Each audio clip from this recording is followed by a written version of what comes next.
मौसम भी बता देंगे तो चलेगा। तो वो वाली चीज है, जब आपको इतनी हिम्मत ही नहीं है कि आप अगले को ये बता सकें कि जी आपने ये चीज गलत की है, और दूसरे में इतना इतना हौसला ही ना हो कि वो ये सुन सके और अपने आप को ठीक करने को तैयार हो, तो फिर इसी तरह की चीजें होती हैं जो आप देख रहे हैं कि यहाँ पर हो रही है। और एक तरह से अमेरिका और चाइना दोनों ही बड़ी कंट्रीज हैं, और दोनों में से एक को भी नाराज कर देना पाकिस्तान को बहुत भारी पड़ सकता है। अब ये चाहें तो ये उसको बैलेंस करके चल सकते हैं, लेकिन ये किसी की सुने तब।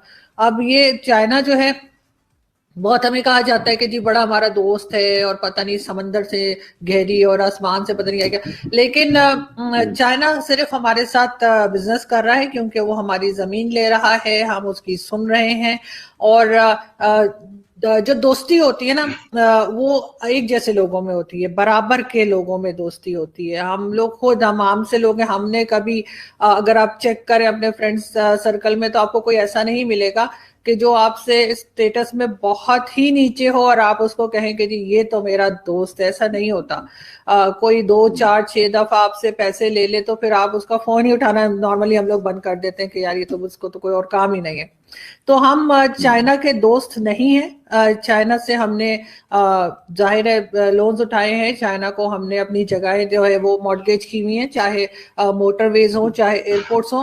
उसके बाद अगर हम ये समझें कि नहीं अब हमें चाइना के साथ ही रहना है और चाइना मॉडल बनाना है उसको लेकर, और हम दूसरी तरफ अमेरिका जैसी बड़ी कंट्री जिसका फिलहाल तो मुझे कुछ ऐसा लगता नहीं कि उसको कोई टफ टाइम दे सकता है, तो उसके साथ अगर ये इस तरह का बिहेव करेंगे और इस तरह की स्टेटमेंट्स देंगे तो इनको ही भारी पड़ सकता है। राइट कुछ ऐसा मतलब दो कंट्रीज के बीच में दोस्ती जनरली नहीं देखी जाती। दोस्ती दो इंसानों के बीच में होती है। कंट्रीज को चलाने वाले बहुत सारे लोग होते हैं, करीब 20 30 50 100 1000 10,000 ऐसे लोग होते हैं। डिप्लोमैट्स भी होते हैं, प्राइम मिनिस्टर भी होंगे, उनकी कैबिनेट होगी। तो कंट्रीज के बीच में दोस्ती जो होती है वो अक्ल से होती है। ऐसा हम लोगों ने पहले भी देखा है, जहां पर इंडिया के एक मिनिस्टर, पेट्रोलियम मिनिस्टर हुआ करते थे उस समय, मणिशंकर अय्यर, कहा जाता है कि क्योंकि वो ईरान पाकिस्तान इंडिया पाइपलाइन पर ज्यादा जोर दे रहे थे, उसमें ज्यादा दिमाग लगा रहे थे, तो उनकी अमेरिकन प्रेशर में जो मिनिस्ट्री चेंज कर दी गई थी, उनको स्पोर्ट्स मिनिस्ट्री दे दी गई थी। तो ऐसा, जबकि हमारी बहुत अच्छी दोस्ती थी अमेरिका से, अगर कोई एक आदमी इस दोस्ती के आड़े आता है तो मुल्क उस आदमी को चेंज कर देते हैं। ऐसा भी होता है। तो इसमें बाजवा साहब की जो एडवाइस है वो बड़ी मुझे समझदारी वाली लग रही है कि भाई आप मुल्कों की दोस्ती के बीच में ना आए। लेकिन क्या चाइना से दोस्ती एक तरफ और एक तरफ अमेरिका से दोस्ती, दोनों तरफ क्या बैलेंसिंग एक्ट हो पाएगा पाकिस्तान के लिए? इतना आसान काम है? वो भी इमरान खान जैसे प्राइम मिनिस्टर, जो कि अपना स्टैंड शायद बहुत अच्छी तरह से खुद नहीं जानते हैं। ऐसा पॉसिबल है अगर इमरान खान साहब जो हैं वो अपने एडवाइजर्स चेंज कर दें। और दूसरा ये कि ये पूरा एक टीम वर्क होता है, चाहे प्राइम मिनिस्टर ही हो, वो अकेला डिसीजन नहीं लेता, ये तो सभी जानते हैं, वरना इतनी बड़ी कैबिनेट रखने का क्या मतलब है।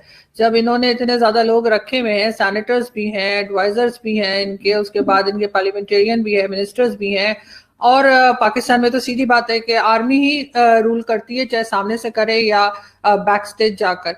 तो वहां से भी इनको ब्रीफिंग्स दी जाती हैं, और इनको जब ये सब मिलकर भी इनको कुछ समझा नहीं पा रहे और उसके बाद भी अगर ये जाकर और गलत बात कर रहे हैं जिसके बाजवा साहब को बीच में आना पड़ रहा है, तो ये चीज काफी मेरे ख्याल है नुकसान कर सकती है पाकिस्तान को।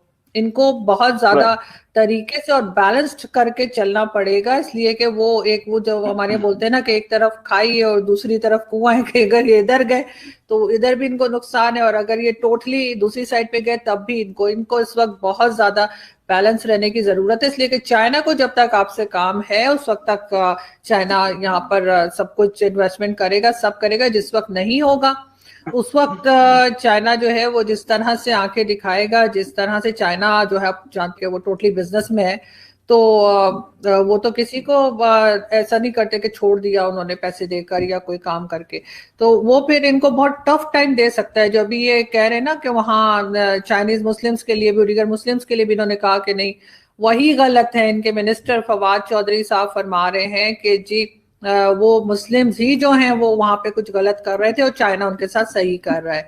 लेकिन ये चीज भी चाइना को खुश करने के लिए इन्होंने कह दिया। लेकिन बात वही है ना कि पाकिस्तान में प्रॉब्लम ये है कि इनको बैठने के लिए कहा जाता है तो ये लेट जाते हैं। तो इनके अभी इनका वही पोजीशन इनकी हुई हुई है कि चाइना ने इनको कहा बैठ जाओ तो ये चाइना के आगे लेट गए। लेकिन अमेरिका इस चीज को इतना लाइटली नहीं लेगा। अभी ये FATF में भी हैं और उसमें से बहरहाल चाइना इनको नहीं निकाल सकता और ना ही चाइना को कोई इंटरेस्ट है। कल चाइना को किसी और कंट्री से कोई फायदा होगा तो ये उसने मुड़ के इनको देखना भी नहीं है। तो इस वक्त बहुत ज्यादा जरूरत है कि इमरान खान साहब को रोका जाए और उल्टी सीधी स्टेटमेंट्स देने से स्पेशली उनको रोका जाए और उन्हें बताया जाए कि किस तरह से सारी टीम इनकी बैठे और जिसके पास भी थोड़ा बहुत दिमाग है, वैसे तो सभी के पास थोड़ा थोड़ा ही है, तो वो मिल के थोड़ा सा ज्यादा हो जाए। सही। तो हो सकता है ये कुछ मैनेज कर ले, कुछ बैलेंस कर पाएंगे, वरना ये चीज इनको बहुत आगे जाके बहुत नुकसान करेगी। मुझे एक स्टेटमेंट याद आता है बिलावल भुट्टो जरदारी साहब का, जिन्होंने बोला था पार्लियामेंट में प्राइम मिनिस्टर को, इमरान खान को, कि मुबारक को पाकिस्तान में गधों की पॉपुलेशन बढ़ गई है। तो उसपे प्राइम मिनिस्टर को तब भी नहीं समझ में आया कि ये बोलना क्या चाह रहे हैं। फ्रैंकली स्पीकिंग, एक एडवाइजर होता है, आपके डिप्लोमैट्स होते हैं, आपके जो कुटरी होती है वो होती है। Prime minister Imran Khan cricket की तरह चला रहे हैं क्या? मतलब जैसे क्रिकेट में एक प्लेयर ने अच्छा खेल दिया तो वो अगली बार आपके साथ खड़ा है, जो दोस्ती है, चापलूसी चापलूसी इंडिया में भी होती है, चमचे अपने पड़ोस में रखे जाते हैं, नो डाउट अबाउट इट। लेकिन एक पूरी राज्यसभा इस काम के लिए है कि जो आदमी इलेक्शन जीत के नहीं आया और काबिल आदमी है, जिसको हमें अपनी कैबिनेट में लेना है, तो उसे हम राज्यसभा में लाते हैं और रखते। मनमोहन सिंह प्राइम मिनिस्टर थे पूरे टाइम, पूरे 2 टर्म। हमें काबिल आदमी चाहिए था तो काबिल आदमी प्राइम मिनिस्टर बनाया गया। राज्यसभा से मेंबर थे, लोकसभा से इलेक्शन इलेक्शन लड़े थे, हारे थे, वो दिल्ली से इलेक्शन लड़े थे। तो सबको पता होता भाई प्राइम मिनिस्टर की, ये प्राइम मिनिस्टर अपनी पर्सनल, क्या प्राइम मिनिस्टर आपके या पाकिस्तान के प्राइम मिनिस्टर ताइवान जा सकते हैं? नो, क्योंकि प्राइम मिनिस्टर एक बार ताइवान विजिट करेगा तो दोनों कंट्रीज के बीच में रिलेशंस बन जाएंगे, डिप्लोमेटिक रिलेशंस, और डिप्लोमेटिक रिलेशंस बने तो चाइना अपनी एम्बेसी बंद कर देगा। वर्ल्ड का कोई भी प्राइम मिनिस्टर या प्रेसिडेंट ताइवान विजिट नहीं कर सकता, क्योंकि वो उस कुर्सी पे बैठा है जिस कुर्सी पर वो पूरे कंट्री को रिप्रेजेंट करता है। तो ऐसे में ये फाइनल क्वेश्चन आपसे, तो ऐसे में क्या आपको लगता है कि 2 साल बचे हैं प्राइम मिनिस्टर के टेन्योर के, तो क्या ऐसे ही स्टेटमेंट्स देते देते प्राइम मिनिस्टर पाकिस्तान को नई लेवल पे ले जा पाएंगे, या फिर वही तकरारी रहेगी और इनको वापस लौटना मुश्किल दिखता है? नहीं, लगता तो यही है कि इसी तरह की तकरार ही रहेगी और ये इसी तरह अपने 2 साल निकाल देंगे। क्योंकि वैसे तो जैसा आप भी जानते हैं कि हर देश में जो भी गवर्नमेंट होती है उसके पास चमचे बहुत होते हैं। ऐसा नहीं है कि नवाज शरीफ साहब के टाइम पे नहीं था या जरदारी साहब बेनजीर के टाइम पे नहीं था, ऐसा ऐसे बहुत से लोग होते हैं, हर गवर्नमेंट में होते हैं। लेकिन अनफॉर्चुनेटली इमरान खान साहब के साथ ये हुआ है कि इनके डिशेस कम पड़ गई हैं, चमचे ज्यादा हो गए। तो वो इतने ज्यादा चमचे हैं कि उनको समझ में नहीं आ रहा कि उनकी बारी नहीं लगती है। वो जो बूट पॉलिश है जो हम लोग बोलते हैं ना, यूथी हम लोग बोलते हैं, वो इतने ज्यादा हो गए कि वो लाइन बना के खड़े हैं और उनकी बारी नहीं आ रही कि यार मैंने कब इनका जो है ना शूज साफ करने हैं।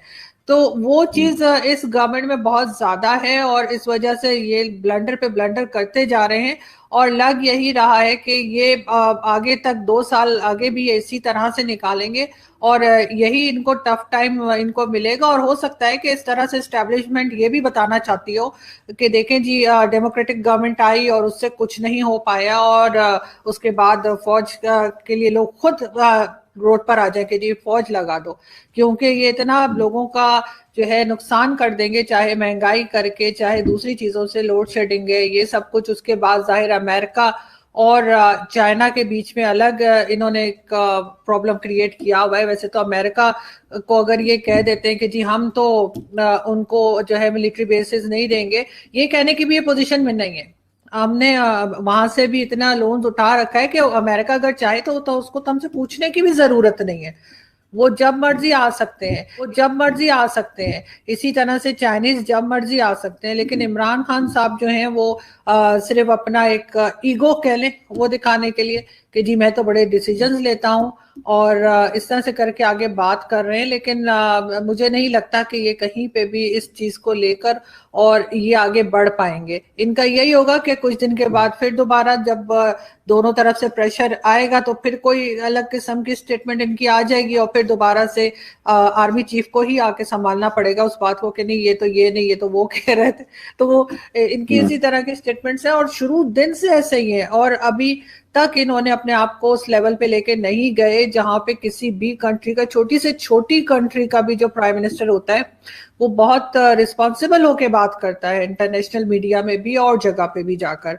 अभी भी आपने देखा होगा उनका जो रिसेंट इंटरव्यूज आए थे इंटरनेशनल मीडिया के साथ, वहां पर भी बहुत ही मिच्योर तरीके से ये लेडीज के बारे में भी ऐसे ही बात कर रहे थे, उनके ड्रेसेस के बारे में ये मिच्योर स्टेटमेंट दे रहे थे। उससे पहले 1 साल पहले इन्होंने उसामा बिन लादेन को शहीद कहा, वो बहुत ही मिच्योर स्टेटमेंट है। तो एक तरफ आप कहते हैं कि नहीं हम टेरर फंडिंग नहीं कर रहे, हम ये नहीं कर रहे, हम वो नहीं कर रहे। अब इन्होंने कहा कि जी गवादर गए हुए हैं इमरान खान साहब, आज वहां पे इवेंट था, तो ये गवादर में इनसे मीडिया ने पूछा कि जी इन्होंने कहा जी लाहौर ब्लास्ट जो हुआ है वो इंडिया ने करवाया है। उन्होंने कहा कि अच्छा इंडिया ने करवाया, ठीक है। मीडिया ने कहा तो ये बताएं कि उसने एक ऐसे एरिया में क्यों कराया जहां पे लोग रहते हैं, मतलब इंडिया ने कराना होगा तो वो आपके फौजी जहां पर हैं या आपकी एजेंसीज हैं या और जगह आपको पता है उधर जो होती हैं, चाहे प्लेन्स हो कुछ हो, आपके मिसाइल